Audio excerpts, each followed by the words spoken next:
यहाँ से स्टार्ट करेंगे। एडिटोरियल का यहाँ पर फुल लेंथ नंबर, यहाँ पर टेस्ट तीसरा नंबर है, ठीक है। फुल लेंथ यहाँ पर जो टेस्ट है तीसरा है। यहाँ पर जो फुल लेंथ मतलब जो होता है जितना सिलेबस है आपका पूरे सिलेबस पे यहाँ पर आधारित रहेगा, है ना। History, geography, polity, economic plus साथ में आपका जो मैथ के कुछ क्वेश्चन रहते हैं 10 से 12 क्वेश्चन जो रहते हैं वो भी आपको यहाँ से देखने को मिलेंगे। मैथ प्लस यहाँ पर जो रीजनिंग रहती है वो, ठीक है। तो स्टार्ट करते हैं क्वेश्चन, देखते हैं यहाँ से पहले नंबर क्वेश्चन से इसको देखते हैं। यहाँ पर देखो जो टेस्ट है एकदम लेटेस्ट है, कल यहाँ पर हुआ है। यहाँ पर जो संडे को टेस्ट इसका था 10 अगस्त को, राइट। और 3 अगस्त को जो हुआ था वो भी मैं आपको पार्ट 1 पार्ट 2 में दिखा चुका हूँ। यहाँ से पहला क्वेश्चन है, कौटिल्य के शास्त्र में राज शब्दोपजीवी शब्द जो है संघ है, इसका शब्द का प्रयोग किस लिए यहाँ पर किया गया था? तो ये किया गया था, जो हमारा आंसर हो जाएगा इसका वज्जी, ठीक है। वज्जी मतलब कौटिल्य के जो शास्त्र है उसमें वज्जी में संघ के लिए यहाँ पर राज शब्दोपजीवी जो शब्द था संघ शब्दों का प्रयोग यहाँ पर किया गया था। ये पद एक गणतंत्री या कुलीन वर्ग को संदर्भित करता था जो राजस्व के आभास में शाही प्रांतों को कार्यों में प्रयोग करते थे, लेकिन वास्तव में एक राजा के बजाय यहाँ पर एक समूह या सभा को यहाँ पर शासित होता था और अपनी गणतंत्र व्यवस्था के लिए यहाँ पर ये प्रसिद्ध वज्जी को इस विवरण में बताया जाता है। जैसे कि जो मगध है, मगध का राजधानी क्या थी? पाटलिपुत्र थी, ठीक है, यह राजगृह है। और शासन व्यवस्था क्या थी? राजतंत्र, ठीक है। इसके यहाँ पर प्रमुख विशेषता क्या थी? सबसे शक्तिशाली बौद्ध केंद्र था ये। वज्जी क्या था? वज्जी की राजधानी क्या थी? यहाँ से वैशाली। और इसका शासन जो व्यवस्था क्या था? गणराज था। और दुनिया का पहला गणराज महावीर का जन्म स्थान यहाँ पर था ये, ठीक है, याद रखना है ये सब बातें जितनी हैं।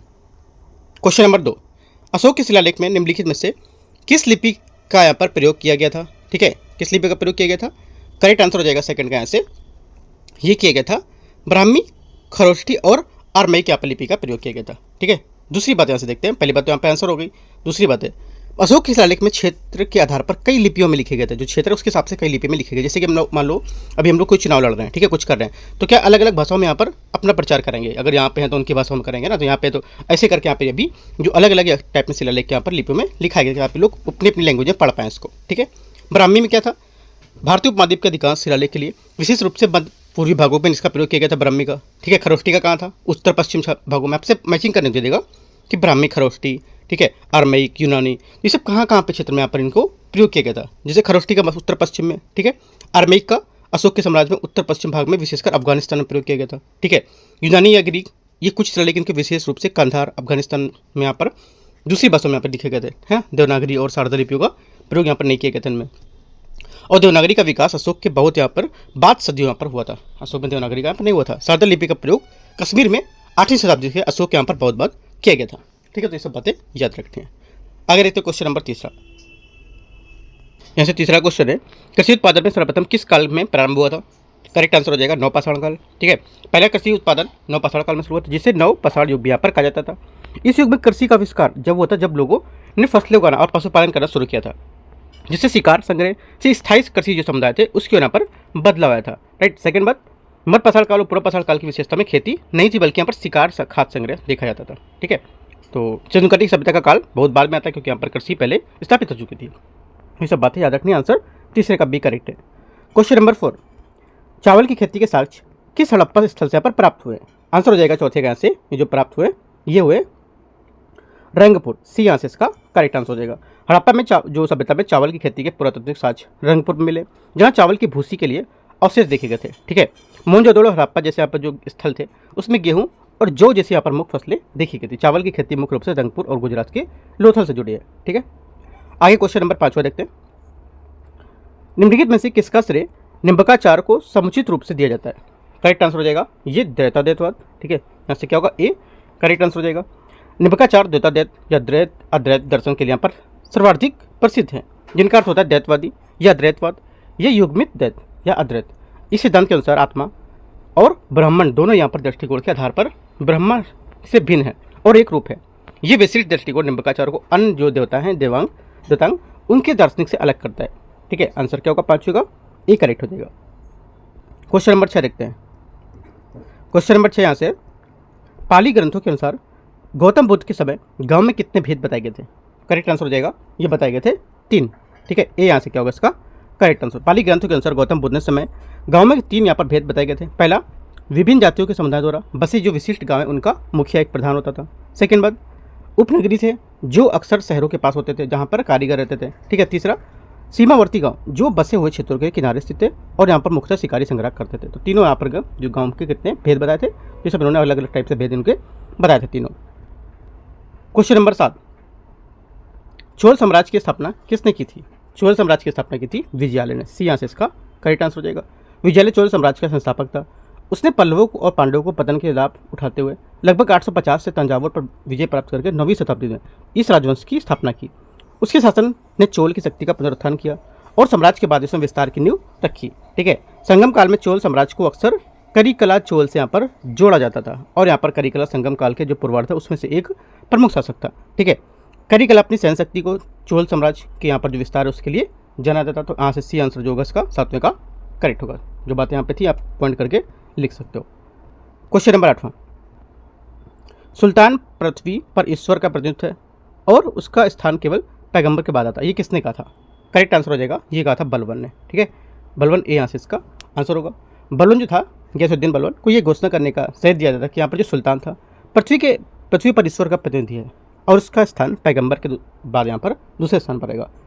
उसने राजस्व के दैवी अधिकार पर जोर दिया और अपनी सत्ता को मजबूत करने के लिए यहाँ पर शासन को वैध बनाने के लिए खुद को जिल ए इलाही ईश्वर की जो छाया है उसके रूप में इसको घोषित किया था। यह सिद्धांत बलबन के राजनीतिक दर्शन के केंद्र बिंदु था और उसके शासन को अन्य से अलग करता था। तो यहाँ से ए इसका करेक्ट होगा।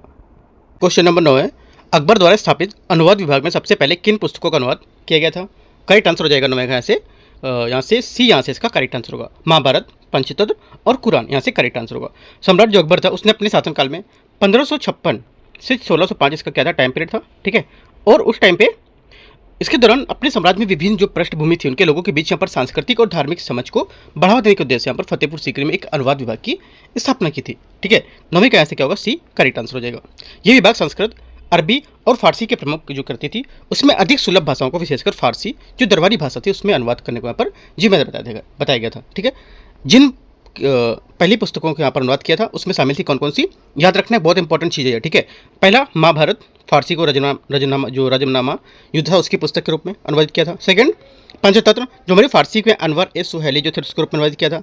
तीसरा कुरान, यद्यपि उसका सीधे अनुवाद यहाँ पर नहीं किया गया था क्योंकि यहाँ पर पहले से ये फारसी में मौजूद थी। तो ये 3 बातें आपको याद रखनी है क्योंकि यहाँ पर एग्जाम में जो भी एग्जाम आप यहाँ दोगे, ठीक है, उसमें सभी आपको यहाँ पर एग्जाम में देखने को सब मिलेगा। काफ़ी इंपॉर्टेंट चीज़ है ये, राइट, क्योंकि बहुत कम जगह यहाँ पर आपको देखने को मिलता है। ठीक है, क्योंकि आप पूरा बुक जाके पढ़ोगे तब कहीं जाके सब मिलेगा। अब मिलने की पॉइंट तो आप इसको अच्छे से नोट कर सकते हो कहीं पर, जो हमेशा के लिए आपको बना रहे, यानी कि सिर्फ बीपीएससी दे रहे हो तो बीपीएससी के लिए सिर्फ आपको काम आएगा, ऐसा नहीं है। ठीक है, क्वेश्चन नंबर 10वां, निकोली कोंटी निम्नलिखित में से किस शासक के समय विजयनगर आया था? करेक्ट आंसर हो जाएगा 10वें का आंसर ए देवराय प्रथम। निकोली कोंटी इतालवी यात्री देवराय प्रथम 1406 से 1422। ठीक है, इसमें यहाँ पर शासनकाल के दौरान 1420 के आसपास विजयनगर आए थे।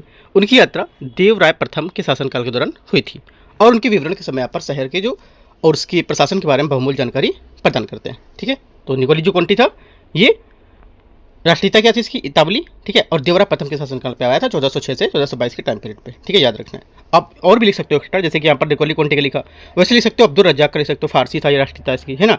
देवरादित्य के शासनकाल टाइम पे आया था, राइट। और यहाँ पर जो हुआर्टे था बारबोसा ये पुर्तगाली राष्ट्रीयता थी, कृष्ण देवराय के टाइम पे आया था। ठीक है, तीसरा डोमिंगो पेस यहाँ पर जो पुर्तगाली था ये कृष्ण देवराय के टाइम पे आया था। तो ये सब बातें आप यहाँ से इंपॉर्टेंट नोट कर सकते हो। जो हिस्ट्री देखो, हिस्ट्री के जो की पॉइंट आपको मिलते हैं एक एक पॉइंट आप नोट करते हो, यानी मत भरोसे रहो कि हाँ उससे पढ़ेंगे तो उससे हो जाएगा। इससे आपको जो जो चीज़ें मिलती जा रही है, भले ही देखो आप बीपीएससी दो या यूपीपीएससी दो, ठीक है, स्टेट पीसीएस दो, चीज़ें सब वही होती हैं, बस क्या थोड़ा सा डीप होता है, वो डीप के साथ वो चीज़ें ना बताई जाए, यहाँ पे बताई जा रही तो आप इसको नोट करके रिलेट कर सकते हो। ठीक है, आगे क्वेश्चन देखते हैं। Question number 11। क्वेश्चन नंबर 11 है, जौनपुर के किस मुगल बादशाह के खिलाफ फतवा जारी किया गया था? करेक्ट आंसर हो जाएगा 11वें का ए अकबर। ठीक है, जौनपुर से मुगल बादशाह अकबर के खिलाफ एक फतवा जारी किया गया था। ये फतवा 1579 में जारी किया गया था, जो अकबर के मजहर घोषणा यहाँ पर की थी। मजहर में एक ऐसा दस्तावेज था जो अकबर को धार्मिक मामलों का अंतिम निर्णय लेने का अधिकार देता, जिससे इसमें उलेमाओं या धार्मिक वेदांत उस पर नाराज हो गए थे। तो ये यहाँ से क्या होगा? 11वें का करेक्ट आंसर हो जाएगा। क्वेश्चन नंबर 12 देखते हैं। यहाँ से क्वेश्चन नंबर 12 है, ली आयोग निम्नलिखित में से किससे संबंधित था? ली आयोग था निम्नलिखित किससे संबंधित इन चारों बातों में? करेक्ट आंसर हो जाएगा भारतीय सिविल सेवा। ठीक है, भारतीय सिविल सेवा से यहाँ पर संबंधित है। ए यहाँ से क्या होगा? करेक्ट आंसर हो जाएगा। जो हमारे फेयरहैम है, ठीक है, फेयरहैम के लॉर्ड ली की अध्यक्षता में 1923 में स्थापित ली आयोग का उद्देश्य जो भारतीय सिविल सेवा ICS है उसमें जाति संरचना में सुधार करना था।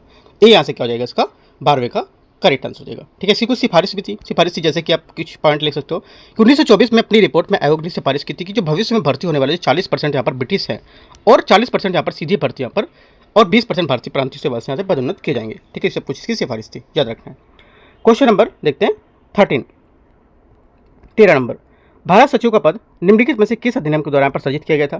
करेक्ट आंसर हो जाएगा 13 का 1858, सी आंसर इसका करेक्ट आंसर हो जाएगा। भारत के लिए राज्य सचिव, भारत का सचिव पद का जो था 1858 में यहाँ पर भारत सरकार नियम द्वारा बनाया गया था। इस अधिनियम ने भारत के प्रशासन को ईस्ट इंडिया कंपनी से ब्रिटिश क्राउन को हस्तांतरित कर दिया था और लंदन से भारतीय मामलों के यहाँ पर देखने के लिए भारत के लिए राज्य सचिव का कार्यकाल स्थापित किया था। ठीक है, सेकंड बात इसकी इंपॉर्टेंट जो है यहाँ पर राज्य सचिव की जो सहायता थी उसके लिए यहाँ पर 15 सदस्य यहाँ पर भारतीय परिषद का गठन किया गया था। इंपॉर्टेंट बात आपसे बोलेगा कि जो सहायता के लिए 10 सदस्य यहाँ पर भारतीय जो काउंसिल से गठन किया गया था, तो आपको याद रखना कितना था। ठीक है, एग्जैक्ट पॉइंट याद रखना कितने यहाँ पर मैं बात कर रहा हूँ किस नंबर की। ठीक है, क्वेश्चन नंबर 14 देखते हैं। भवानी मंदिर की रचना किसके द्वारा की गई थी? करेक्ट आंसर हो जाएगा 14 का ए अरविंदो घोष द्वारा पर की गई थी। भवानी मंदिर की रचना अरविंदो घोष, श्री अरविंदो घोष ने 1905 में बंगाल विभाजन के समय एक राजनीतिक जो पुस्तिका थी उसके रूप में की गई थी। इस पुस्तिका में राष्ट्र सेवा के लिए समर्पित एक क्रांतिकारी संगठन की स्थापना का आह्वान किया गया था। ठीक है, जिसका प्रतीक यहाँ पर देवी भवानी थी। राइट, तो आंसर क्या होगा? 14 का ए यहाँ से करेक्ट हो जाएगा। क्वेश्चन 15 है,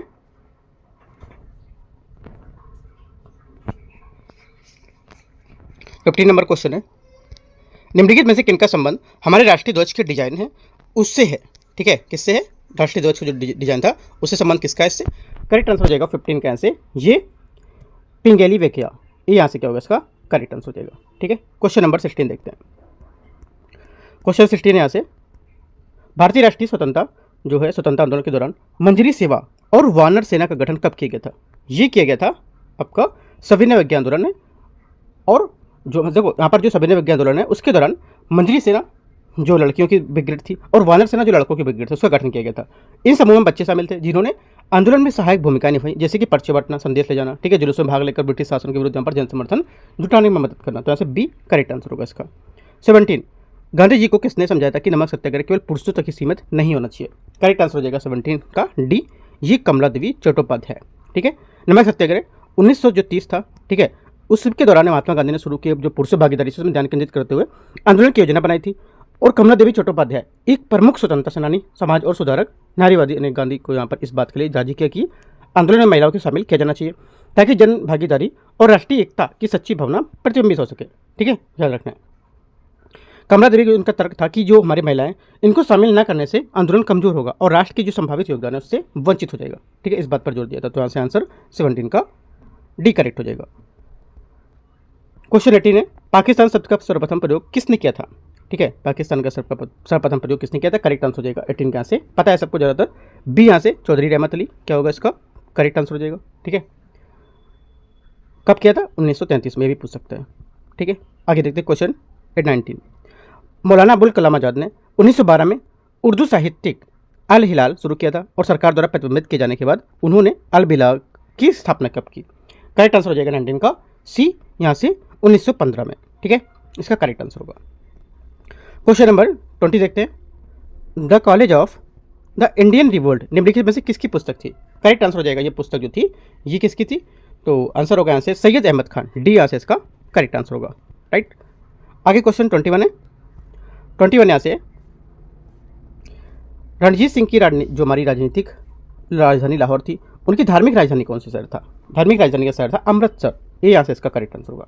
ठीक है, यहाँ पर जो राजनीतिक राजधानी थी यहाँ पर इनकी और लाहौर थी और धार्मिक राजधानी की अमृतसर थी, जबकि यहाँ पर अमृतसर उनकी धार्मिक राजधानी थी। अमृतसर सिख के सबसे बड़े पवित्र तीर्थस्थल हर मंदिर साहिब, स्वर्ण मंदिर जिसको बोलते हैं, इसका पवित्र स्थल, और यहाँ पर रणजीत सिंह के यहाँ पर जो विकास है उसके दिनों दौर में महत्वपूर्ण योगदान भी दिया था। ठीक है, तो याद इंपॉर्टेंट बात है, याद रखना है। 22 सप्त क्रांति, 7 क्रांतियों का जो समाजवादी विचार था किसके द्वारा प्रतिपादित किया गया था? आंसर हो जाएगा राम मनोहर लोहिया, सी यहाँ से इसका करेक्ट आंसर हो जाएगा। ठीक है, क्वेश्चन नंबर 23। भारतीय रेलवे ने विविध जो संस्कृति थी उसके लिए लोगों को एक साथ लाकर भारत स्वतंत्रता संग्राम में योगदान दिया था, ये कथन किसका है? करेक्ट आंसर हो जाएगा 23 का बी, ये कथन महात्मा गांधी का है। ठीक है, इसका है महात्मा गांधी का। 24 1857 के विद्रोह में असफलता के बाद मुगल बादशाह बहादुर शाह द्वितीय को कहाँ और किसने गिरफ्तार किया था? आंसर हो जाएगा 24 का हुमायूं की कब्र के पास लेफ्टिनेंट हडसन, है ना, यहाँ से आंसर इसका हो जाएगा बी, सॉरी डी यहाँ से इसका करेक्ट आंसर हो जाएगा। ठीक है, आगे देखते हैं क्वेश्चन 25। सुभाष चंद्र बोस ने किस आंदोलन में कहा था कि जब भारतीयों को उत्साह चरम पर था तो आंदोलन की वापसी की घोषणा किसी राष्ट्रीय विपत्ति से कम नहीं थी? क्या होगा इसका आंसर? 25 का आंसर होगा ये किस आंदोलन में कहा था? आंसर हो जाएगा ये कहा था असहयोग आंदोलन में। ठीक है, सुभाष चंद्र बोस ने गांधी द्वारा असहयोग आंदोलन को अचानक वापस लेने को, जब हमारे भारतीय स्वास्थ्य में चरम पर था, किसी राष्ट्रीय विपत्ति से कम नहीं था। यह बताया कि चौरी चौरा घटना के बाद आंदोलन वापस लेने के लिए गांधी के फैसले से सुभाष चंद्र बोस बेहद निराश थे। उनका मानना था कि इनकी जनता का मनोबल गिरा है और स्वतंत्रता संग्राम में बाधा आई है। ठीक है, तो एक क्या होगा 25 का करेक्ट आंसर है। 26 यहाँ से ये कथन किसका है? राजस्व केवल विशिष्ट वर्गों के लिए नहीं बल्कि आम जनता के लिए होना चाहिए। करेक्ट आंसर हो जाएगा 26 का ए, CR 10 इसका करेक्ट आंसर होगा। ठीक है, 27 स्थायी बंदोबस्त को लागू करने के बाद किसानों को दयनीय स्थिति पर किसने कहा था कि बंगाल पूरा एक जंगल में बदल गया है जिसने यहाँ पर केवल वनवासी रहते हैं? करेक्ट आंसर हो जाएगा 27 का बी, राजा राम मोहन राय, है ना, बी यहाँ से इसका करेक्ट आंसर हो जाएगा। क्वेश्चन नंबर 28 निम्नलिखित में से किसने 1873 में सत्यशोधक समाज की स्थापना की थी? करेक्ट आंसर हो जाएगा 28 का बी, ज्योतिबा फुले। ठीक है, ज्योतिबा फुले ने सत्यशोधक समाज की जो स्थापना थी 24 सितंबर 1873 में की थी। ठीक है, याद रखना है। 29 मयूर सिंहासन पर बैठने वाला प्रथम मुगल सम्राट कौन था? करेक्ट आंसर हो जाएगा 29 का बी, मोहम्मद शाह, है ना, इसका करेक्ट आंसर हो जाएगा। मोहम्मद शाह मयूर सिंहासन पर बैठने वाला अंतिम मुगल सम्राट, आपसे बोलेगा पहला मुगल सम्राट था, तो ये गलत हो जाएगा। अंतिम है, याद रखना। इसके शासनकाल के दौरान 1739 में फारसी शासक नादिर शाह ने दिल्ली पर आक्रमण किया था और मयूर सिंहासन युद्ध को ट्रॉफी के रूप में छीन लिया था। ठीक है, तो इसके बाद किसी भी मुगल सम्राट ने सिंहासन का उपयोग नहीं किया था। इंपॉर्टेंट बात है, तो ये आखिरी था। ठीक है, 29 का बी। 30 नंबर ईसाई मिशनरी की सहायता के लिए तरुण स्त्री सभा की स्थापना कहाँ की गई थी? करेक्ट आंसर हो जाएगा ये की गई थी कलकत्ता में, बी यहाँ से इसका करेक्ट आंसर हो जाएगा। महिला शिक्षा और कल्याण को बढ़ावा देने के लिए ईसाई जो मिशनरी थी कलकत्ता में 1819 में तरुण स्त्री सभा को महिला युवा संघ था उसकी स्थापना की गई थी, जो 19वीं शताब्दी में कलकत्ता में ऐसी सामाजिक सुधार गतिविधि का एक प्रमुख केंद्र था। ठीक है, क्वेश्चन नंबर 31 है यदि जहाज नदी से समुद्र में प्रवेश करे तो क्या होगा? ठीक है, करेगा तो क्या होगा? ये ऊपर उठेगा। क्या होगा? हल्का सा ऊपर उठेगा। तो यहाँ से आंसर जो जाएगा 31 का ए करेक्ट होगा। 32 कम वोल्टेज पर उपयोग करने वाले विद्युत मोटर जल जाएगी। क्यों जल जाती है? क्योंकि यहाँ पर जो देखो विद्युत धारा जो होता है अत्यधिक प्रवाहित होने लगती है, उसमें ज़रा प्रवाहित होने लगती है। तो ए क्या होगा? यहाँ से करेक्ट होगा। जब विद्युत मोटर में कम वोल्टेज पर संचालित होती है तो उसकी विद्युत जो उत्पादन क्षमता है वो बनाए रखने के लिए अधिक धारा खींचती है। ये अत्यधिक धारा मोटर को अत्यधिक गर्म कर देती है, जिससे क्या होता है? इंसुलेटर और वाइंडिंग जो क्षतिग्रस्त हो सकता है और मोटर जल सकती है। तो आंसर 32 का करेक्ट हो जाएगा। 33 एक अंतरिक्ष यात्री पृथ्वी की सतह की तुलना में चंद्रमा पर अधिक ऊंचाई पर उछल सकता है। क्यों उछल सकता है? क्योंकि यहाँ पर चंद्रमा की सतह गुरुत्वाकर्षण बल की तुलना में कम है। सी यहाँ से क्या होगा? इसका करेक्ट आंसर हो जाएगा। ठीक है, क्वेश्चन 34 सर सीवी रमन को निम्नलिखित में से किस कार्य के लिए नोबेल पुरस्कार मिला हुआ था? करेक्ट आंसर हो जाएगा 34 का, ये मिला था प्रकाश प्रकीर्णन के अध्ययन के लिए मिला था। सर सीवी रमन को प्रकाश प्रकीर्णन के लिए उनके अग्रणी कार्य के लिए रमन प्रभाव नामक जो परिघटना थी खोज के लिए यहाँ पर 1930 में भौतिकी के यहाँ पर नोबेल पुरस्कार दिया गया था। यह प्रभाव बताता है कि किसी पारदर्शी पदार्थ से गुजरने के प्रकाश अपनी तरंगदैर्घ्य कैसे बदलता है। ठीक है, 34 का बी। 35 नंबर रेटिना पर बने वाला प्रतिबिंब होता है कैसा? ठीक है, रेटिना पर जो बनता है प्रतिबिंब कैसा होता है? वस्तु से छोटा और उल्टा। ठीक है, वस्तु से छोटा और उल्टा बनता है। ठीक है, याद रखना है। एक दो बार क्वेश्चन पूछा है रेटिना वाला, तो आपको प्रीवियस ईयर के समझ के पढ़ लेना है ना, तो आपको याद रखना है। करीब देखो, जो पेपर हम लोग 150 क्वेश्चन सॉल्व करते हैं, कम से कम 10 से 12 क्वेश्चन इसमें प्रीवियस ईयर होते हैं, है ना, तो वो सब आपको याद रखने हैं। 136 136 देखते हैं, सॉरी 136 नहीं, ओनली 36 है। मानव शरीर का प्रतिरोध गीले में यह किसके बराबर होता है? प्रतिरोध जो होता है गीले में किसके बराबर यहाँ पर हो जाएगा? करेक्ट आंसर हो जाएगा 36 का, ये 10 की पावर 3 और आपका शिवाट। ठीक है, तो आंसर जो है आंसर हो जाएगा 10 टू पावर 3 ओम बी, है ना, यहाँ से ओम इसका करेक्ट आंसर हो जाएगा। 36 का बी यहाँ से करेक्ट है। शुष्क मानव त्वचा का प्रतिरोध हो सकता है, हालांकि जब त्वचा गीली होती है तो नमी और लवणों के यहाँ पर कारण बेहतर छलकता, जो कारण प्रतिरोध काफ़ी कम हो जाता है और गीली परिस्थितियों में प्रतिरोध लगभग 1000 ओम तक गिर जाता है और चरम मामलों में कभी भी यहाँ पर कम हो सकता है। ठीक है, गीले होने में मानव शरीर का प्रतिरोध लगभग 10 की पावर 3 ओम यहाँ पर होता है। ठीक है, याद रखना है। क्वेश्चन 37 है बल द्वारा किया गया कार्य धनात्मक होता है जब? धनात्मक कब होता है? जब विस्थापन बल की दिशा में होता है। किसी बल द्वारा किया गया कार्य धनात्मक होता है जब वस्तु की विस्थापन द्वारा लगाई गई जो बल की दिशा है उसमें हो, गणितीय रूप से हो। जैसे काम कर दिया था, जैसे कि यहाँ पर W बराबर F/d FT cos थीटा, है ना, ये फॉर्मूला था। ठीक है, जहाँ थीटा क्या होता है? एक हमारा विस्थापन के बीच का कोण होता है, बल विस्थापन के बीच का कोण होता है, और बल और विस्थापन एक ही दिशा में यहाँ पर होते हैं, है ना। F क्या हो गया? बल हो गया, विस्थापन हमारा D हो गया। ठीक है, W हमारा कार्य हो गया। ये सब चीज़ आपको याद रखनी है। क्वेश्चन 38 है। 37 क्या बताया मैंने? 37 का आंसर बताया मैंने डी, ठीक है। 38 देखते हैं। निम्नलिखित में से कौन सा गुरुत्वाकर्षण स्थिरांक की इकाई है? करेक्ट आंसर हो जाएगा 38 का ए, न्यूटन मीटर स्क्वायर पर किलोग्राम स्क्वायर। ये इसकी क्या है, जो हमारा गुरुत्वाकर्षण स्थिरांक है इसकी इकाई मानी जाएगी, ठीक है। फॉर्मूले से भी रख सकते हो, अगर फॉर्मूला आपको आता है तो। एफ बराबर क्या होता है? एफ बराबर Gm1m2/r²। रखोगे तो आंसर आ जाएगा। अपॉन आर स्क्वायर की जगह हमारा के जी स्क्वायर होगा। आर स्क्वायर की जो हमारी जो इसकी यूनिट होती है क्या होती है? के जी स्क्वायर हो गई। न्यूटन पर मीटर स्क्वायर है, इसका ऊपर वाला हो जाएगा पूरा, ठीक है। तो ऐसे आपको करना है। क्वेश्चन नंबर 39, किसी माध्यम में ध्वनि की चाल मुख्यतः किस पर निर्भर करती है? ये निर्भर करती है घनत्व पर और यहाँ पर प्रत्यास्थता, दोनों पर यहाँ पर इसका निर्भर करती है, ठीक है। तो आंसर क्या होगा? 39 का डी करेक्ट होगा, दोनों। क्वेश्चन नंबर 40, जब कोई वस्तु वृत्ताकार पथ पर गति करती है तो घूमती हुई यहाँ पर वस्तु पर केंद्र की ओर लगने वाला बल को क्या कहते हैं? करेक्ट आंसर हो जाएगा, इस बल को यहाँ पर कहते हैं, दो बल हैं इनमें से, आपको सबको पता है कि इन दोनों में कोई एक है। तो करेक्ट आंसर क्या होगा? अभिकेंद्री बल, बी यहाँ से करेक्ट आंसर होगा। जब कोई वस्तु वृत्त में गति करती है तो वह लगातार दिशा बदलती रहती है, अर्थात वह वृत्त की ओर यहाँ पर त्वरित होती है। वह बल जो त्वरण का कारण बनता है और वस्तु को वृत्ताकार पथ पर गतिमान रखता है वो अभिकेंद्री बल कहलाता है, ठीक है। अभिकेंद्री बल सदैव वृत्त के केंद्र की ओर काम करेगा। वृत्त है उसके केंद्र की ओर यहाँ पर काम करता है। कौन सा? अभिकेंद्री बल। अपकेंद्री बल क्या होता है? अपकेंद्री बल यहाँ पर कोई वास्तविक बल नहीं है, ये एक छद्म बल है जो घूर्णनशील यहाँ पर जो फ्रेम है उसको देखने के लिए यहाँ पर वस्तु से बाहर की ओर काम करता है। कैसा? इधर की ओर काम करेगा, ये अंदर की ओर काम करता है, ठीक है। इतना डिफरेंस है। 40 का आंसर बी करेक्ट है। 41, MnO2 में Mn की ऑक्सीकरण संख्या कितनी है? करेक्ट आंसर हो जाएगा 40। थोड़ा सा कठिन क्वेश्चन है, ठीक है। तो हमारा देखो, अगर ये क्वेश्चन कठिन है तो ये नहीं कि आप पूरा जाके पूरा ऑक्सीकरण पढ़ने लगो, नहीं। एक क्वेश्चन कभी कर पूछ दिया, वरना आपको सब टॉपिक जाके डीपली नहीं पढ़ना है, ठीक है। आंसर हो जाएगा 41 का डी, चौथा, ठीक है। 4 बता देते हैं, Mn जो हमारा है ये ऑक्सीकरण संख्या मान लेते हैं इसकी x है, ठीक है। ऑक्सीजन कितना? ऑक्सीजन की संख्या हमारे साथ 2 होती है, -2 होती है, राइट। तो हमारा टोटल योग होगा 2 × -2, ठीक है। MnO2 होता है तो आंसर हो जाएगा -4। ये यौगिक ऑक्सीकरण संख्या होगी, प्रति उदासीन है 0 और समीकरण स्थापित करता है कि यहाँ पर x बराबर +4 होगा, ठीक है। तो आंसर 4 यहाँ से इसका करेक्ट हो जाएगा। आगे क्वेश्चन देखते हैं 42 नंबर। माणिक्य और नीलम रासायनिक रूप से कैसे जाने जाते हैं? देखो यहाँ पे अगर आपको थोड़ा सा कठिन लग रहा है तो इसमें डाउट या फिर परेशान होने की जरूरत नहीं है इस वाले क्वेश्चन को लेकर, ठीक है। क्योंकि ऐसे क्वेश्चन अगर 150 क्वेश्चन है तो 10-12 क्वेश्चन आपको ऐसे मिल ही जाएंगे कि यहाँ पर कठिन है, तो उनको छोड़ भी दोगे कोई फर्क नहीं पड़ता है, ठीक है। आप कम से कम 130-135 क्वेश्चन सही करो, ठीक है, इनको हटा दो, राइट।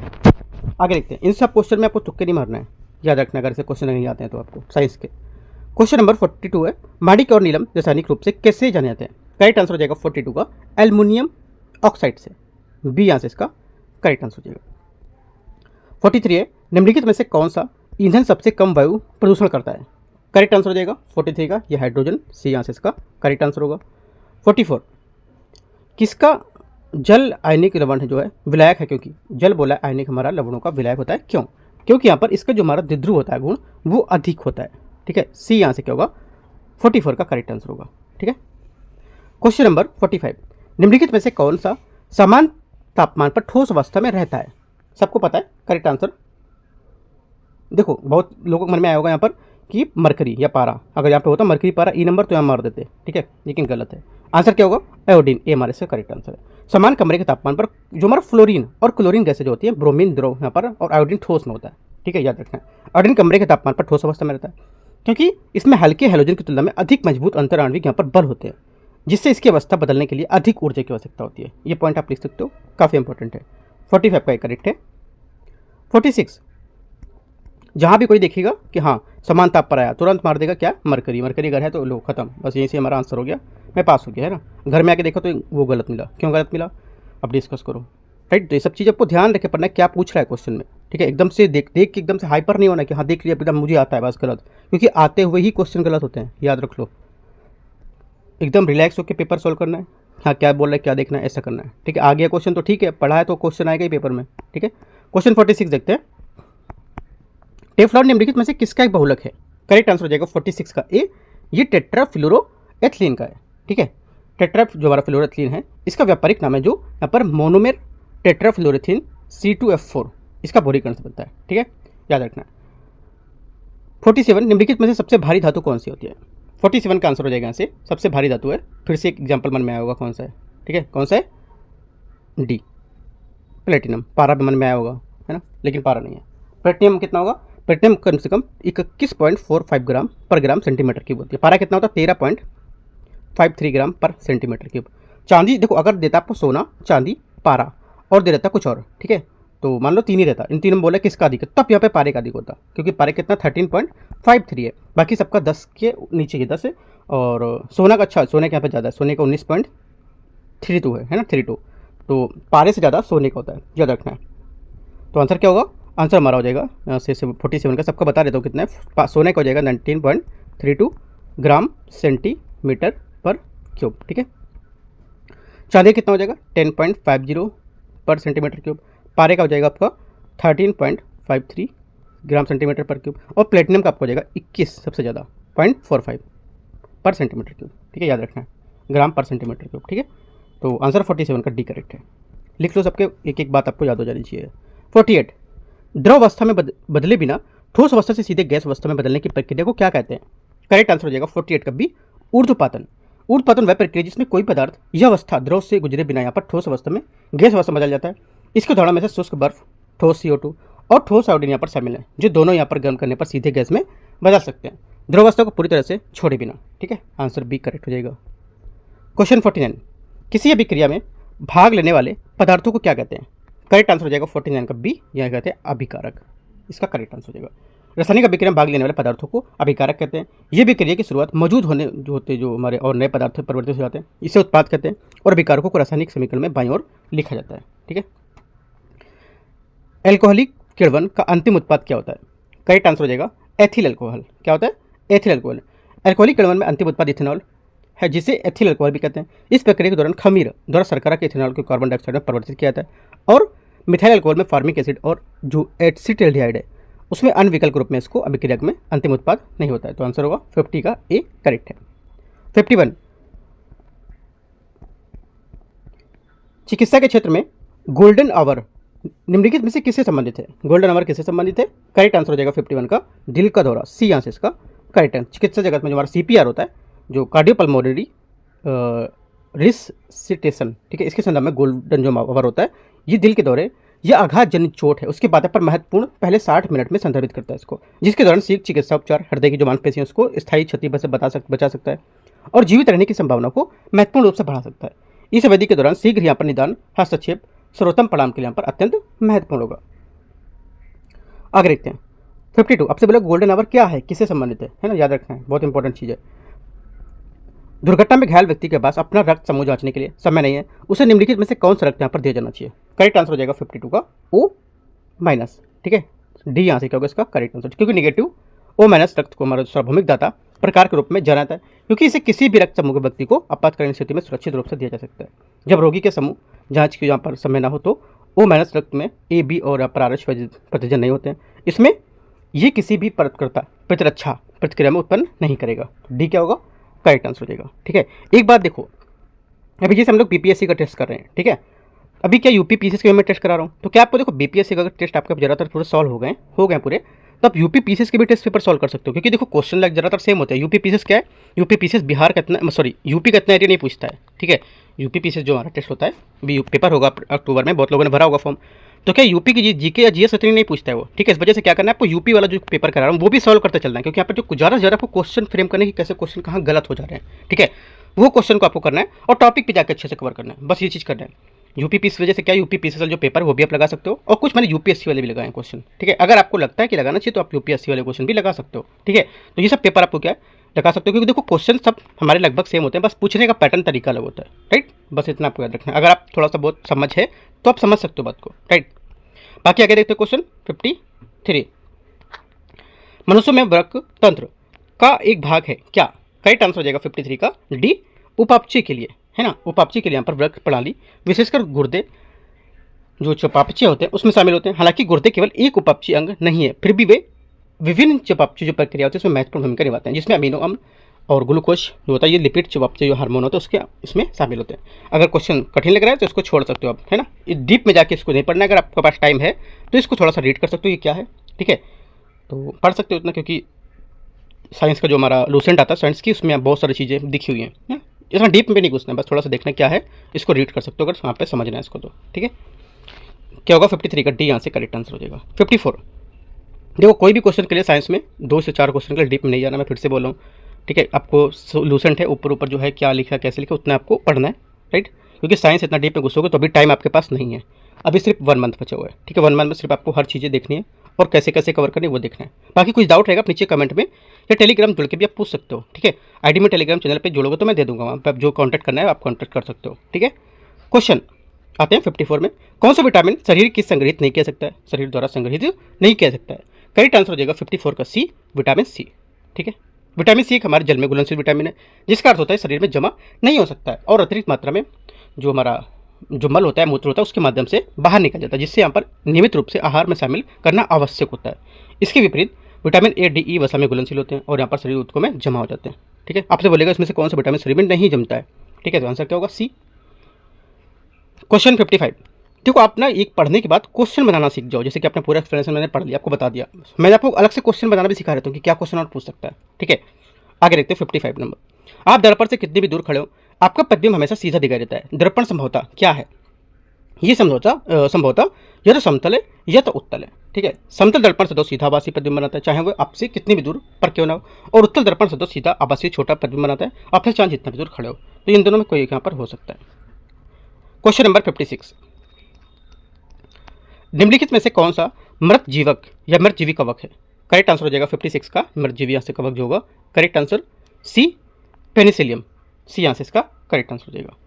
क्वेश्चन 57, मधुमेह होने का कारण क्या होता है। मधुमेह होने का कारण क्या होता है, इंसुलिन का कम उत्पादन, जो हमारा इंसुलिन है इसका कम उत्पादन मधुमेह तब होता है जब अग्नाशय से पर्याप्त इंसुलिन का उत्पादन नहीं कर पाता, जब शरीर में अपने द्वारा उत्पादित इंसुलिन का प्रभावी ढंग से आप उपयोग नहीं कर पाता है। इंसुलिन वह हार्मोन है जो रक्त शर्करा के जो स्तर को नियंत्रित करता है, जब इंसुलिन कम होता है तो क्या होता है, शर्करा का स्तर बढ़ जाता है, जिससे मधुमेह हो जाता है। आंसर बी करेक्ट है 57 का। 58 है, मकड़ियाँ जो होती हैं किस प्राणी जगत का अंतर्गत आती हैं। करेक्ट आंसर हो जाएगा 58 का डी, आर्थ्रोपोडा के अंतर्गत आती है। किसमें, आर्थ्रोपोडा। जो मकड़ियाँ माई होती हैं आर्थ्रोपोडा संघ से संबंधित हैं, जिसमें जोरदार पैर और यहाँ पर जो बाह्य कंकाल वाले जीव यहाँ पर शामिल होते हैं, ठीक है। अधिक विशिष्ट रूप से मकड़ियों को आर्थ्रोपोडा के अंतर्गत जो अरिकेड्रा वर्ग है उसमें वर्गीकृत किया जाता है। आपसे बोलेगा जो मछलियाँ हैं उनको किस वर्ग में वर्गीकृत किया गया, किसमें, आर्चिडा या आर्किनिडा ऐसे कुछ करके लिखा है। तो अब देखो हिंदी में कुछ दूसरा वर्ड है, इंग्लिश में कुछ दूसरा है, तो आर्किनिडा है ये हिंदी वर्ड है, लेकिन इंग्लिश वर्ग इसका आर्चिंडिया है करके कुछ, ठीक है, तो आप देख सकते हो इसको। आंसर हमारा डी यहाँ से करेक्ट है, राइट। क्वेश्चन नंबर 59 देखते हैं, मेडुला ऑब्लांगेटा निम्नलिखित में से किस भाग का एक अंग है। करेक्ट आंसर हो जाएगा 59 का बी, ये मस्तिष्क का अंग है, ठीक है। ये मस्तिष्क को जो मेरु रज्जु है उससे जोड़ता है और ये श्वास हृदय गति को लेकर जो महत्वपूर्ण कार्य उसको नियंत्रित करता है।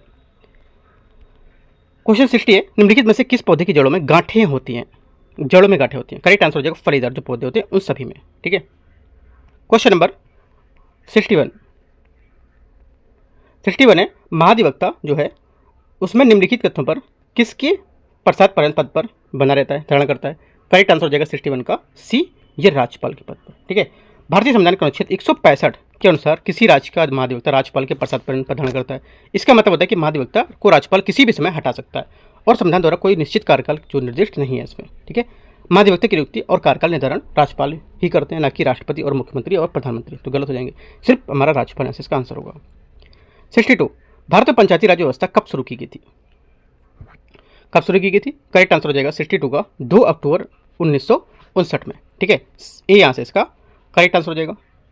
क्वेश्चन 63, भारत के सर्वोच्च न्यायालय में न्यायाधीशों की संख्या बढ़ाने की शक्ति नहीं है किसमें। करेक्ट आंसर हो जाएगा 63 में बी, संसद में, ठीक है। 64, राज्य विधान परिषद में कितने सदस्य विधानसभा सदस्य यहाँ पर विधानसभा द्वारा पर चुने जाते हैं। करेक्ट आंसर हो जाएगा 64 में 1/3, ठीक है। राज्य विधान परिषद की संरचना भारतीय संविधान के आर्टिकल 171 उसमें अपन निर्धारित की गई अनुच्छेद में से जो है उसकी की गई थी। इसमें विधान परिषद के कुल सदस्यों की संख्या का राज्य विधानसभा की कुल संख्या से 1/3 से अधिक नहीं हो सकती है, न्यूनतम 40 से यहाँ पर कम भी नहीं होनी चाहिए, राइट। तो आंसर क्या होगा 64 का आंसर बी यहाँ से करेक्ट होगा, ठीक है। आगे क्वेश्चन देखते हैं 65 नंबर। यहाँ से किस मामले में सर्वोच्च न्यायालय ने माना कि यहाँ पर जो प्रस्तावना है वो संविधान का एक हिस्सा है। करेक्ट आंसर हो जाएगा 65 का सी, केशवानंद भारती मामला, सी यहाँ से इसका करेक्ट आंसर है। केशवानंद भारती मामला जो था 1973, इसमें सर्वोच्च न्यायालय ने कहा था कि जो प्रस्तावना है संविधान का एक अंग है। इस निर्णय में बेरोजगारी मामला था उसके मत को पलट दिया था और इसमें प्रस्तावना को संविधान का अंग नहीं माना गया था। तो करेक्ट आंसर सी 65 का करेक्ट है। क्वेश्चन नंबर 66 है भारतीय संविधान में अल्पसंख्यकों को परिभाषित किस आधार पर किया गया था? करेक्ट आंसर हो जाएगा ये इनको किया गया था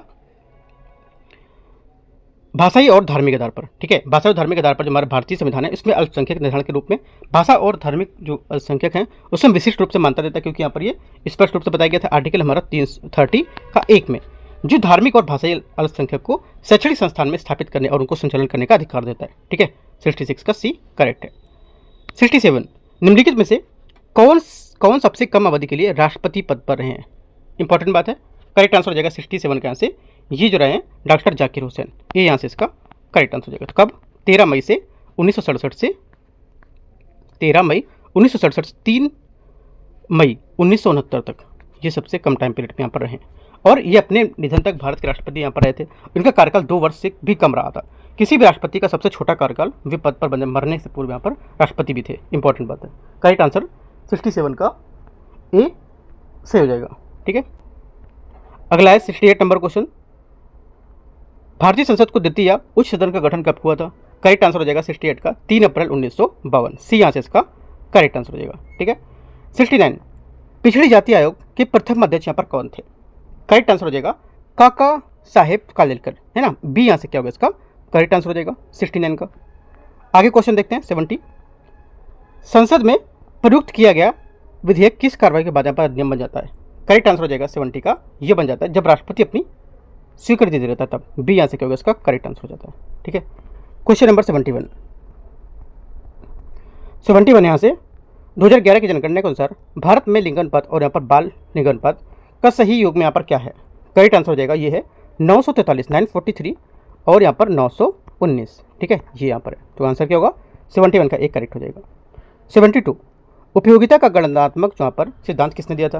करेक्ट आंसर हो जाएगा मार्शल ने, बी यहाँ से इसका करेक्ट आंसर हो जाएगा। 73 जब उत्पादन प्रक्रिया में उपयुक्त मशीनरी और पूंजी के मूल्य में कमी और सकल घरेलू उत्पाद में घटा दिया जाता है तो इसे क्या कहते हैं? इसे कहते हैं शुद्ध घरेलू उत्पाद। ठीक है, क्या कहते हैं शुद्ध घरेलू उत्पाद, डी यहाँ से करेक्ट होगा।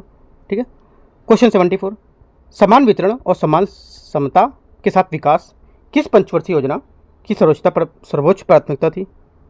करेक्ट आंसर हो जाएगा ये 9वीं पंचवर्षीय योजना थी। ठीक है, क्वेश्चन नंबर 75 गैर निष्पादित परिसंपत्ति जिसको बोलते हैं एनपीए, नॉन परफॉर्मिंग जो हमारा सेट होता है उसको कौन सा कथन इसके बारे में सही है ये पूछा है।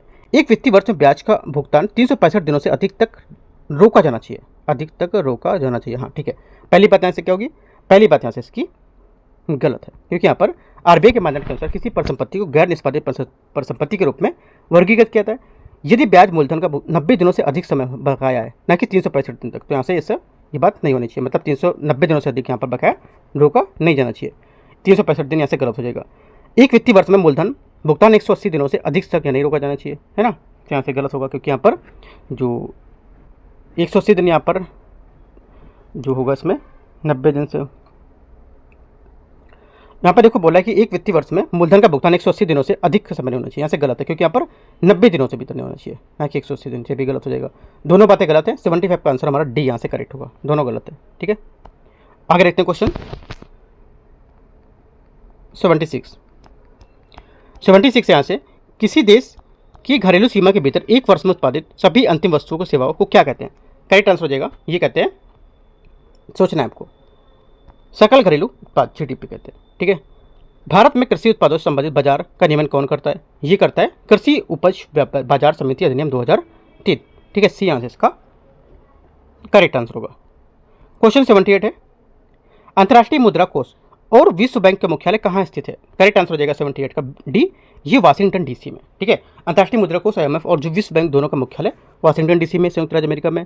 और अंतर्राष्ट्रीय मुद्रा कोष IMF इसकी स्थापना 1944 ब्रिटेन वुड्स सम्मेलन के तहत की गई थी और इसका उद्देश्य था कि जो वैश्विक हमारे मौद्रिक सहयोग है उसको बढ़ावा देना और वित्तीय स्थिरता बनाए रखना और विकासशील देशों को आर्थिक सहायता प्रदान करना। ठीक है, तो यहाँ पर अंतर्राष्ट्रीय मुद्रा कोष का हो गया और यहाँ पे आपका जो दोनों हमारा विश्व बैंक है इसके दोनों का मुख्यालय बताए गए थे। तो आंसर हमारा क्या है? वाशिंगटन डीसी इसका करेक्ट होगा। निम्नलिखित में से किस समिति की सिफारिश भारत में सेवा कर लागू किया गया था? करेक्ट आंसर हो जाएगा 79 का राजा छेलैया समिति, यहाँ से इसका करेक्ट आंसर हो जाएगा। ठीक है, इस समिति की सिफारिश के बाद पहली बार 1994 में पहली बार सेवा कर यहाँ पर लगाया गया था। क्वेश्चन नंबर 80 यहाँ से, निम्नलिखित में से किस बॉन्ड के माध्यम से भारतीय संस्थाएं विदेशी मुद्रा बाजार भारतीय रुपए के विदेशी बाजारों से धन जुटा सकती हैं? करेक्ट आंसर हो जाएगा 80 के यहाँ से बी, मसाला बॉन्ड। ठीक है, मसाला बॉन्ड भारतीय जो संस्थाएं हैं उसके द्वारा भारत के बाहर जारी किए गए जो रुपए मूल्य वर्ग है उसके बॉन्ड होते हैं, जो उन्हें विदेशी बाजारों से विदेशी मुद्रा के बजाय भारतीय रुपए में धन जुटाने की अनुमति देते हैं, जिसे मुद्रा जोखिम निवेशक पर आ जाता है और जारी कर्ता पर नहीं आता है। तो यहाँ से क्या होगा, बी 80 का करेक्ट आंसर हो जाएगा। ठीक है, तो इस टाइप से देखो जो टेस्ट नंबर यहाँ पर एडुटेरिया का तीसरा टेस्ट है यहाँ पर। ठीक है, 10 तारीख को भी, कल 10 तारीख से कल हुआ था, इसके मैंने 80 क्वेश्चन आपको डिस्कस कर दिए। ठीक है, अभी क्या करना है, ये 80 क्वेश्चन में एक बार आपको जो मैंने बताया था कि A4 पेपर लेके कुछ की पॉइंट लिखो, की पॉइंट आपको जो लिखें उसके एक बार दोहराना, याद करना है। जो कुछ यहाँ पे डाउट थे वो टॉपिक को जाके आप थोड़ा सा डीप पढ़ना है, इतनी चीज़ पहले भी करनी है। उसके बाद जो यूपीपीसीएस मैं टेस्ट करा रहा हूँ उसको जाके उठाना है, उसको भी आप क्वेश्चन करना है कि यहाँ पर क्या क्या क्वेश्चन है, हिस्ट्री है, ज्योग्राफी के, पॉलिटिक है, वो सब क्वेश्चन आपको सॉल्व करने हैं। अभी मैंने साइंस टेक्नोलॉजी का क्वेश्चन पेपर कल कराया हुआ है यूपीपीसीएस का दृष्टि का, तो वो चीज़ आप साइंस टेक्नोलॉजी में कर सकते हो, क्योंकि देखो साइंस में तो चेंज नहीं होना कि साइंस में टेक्नोलॉजी में कुछ चेंज हो जाएगा बीपीएससी के लिए, है ना। तो वो सब जाके आप ये सब टॉपिक को पढ़ सकते हो। देखो जो लोग यहाँ पर समझदार हैं, समझ रहे हैं बात, वो सब इसको पढ़ते हैं, करते भी है, राइट। वो चीज़ मैं आपको बता रहा हूँ क्योंकि ये सब बात कोई नहीं बताता आपको, राइट। तो ये चीज़ आपको करना है। बाकी कुछ डाउट रहेगा आप नीचे कमेंट टेलीग्राम पे भी जुड़ के कांटेक्ट कर सकते हो, राइट। तो यहाँ से इसको एंड करते हैं। All the best, thank you.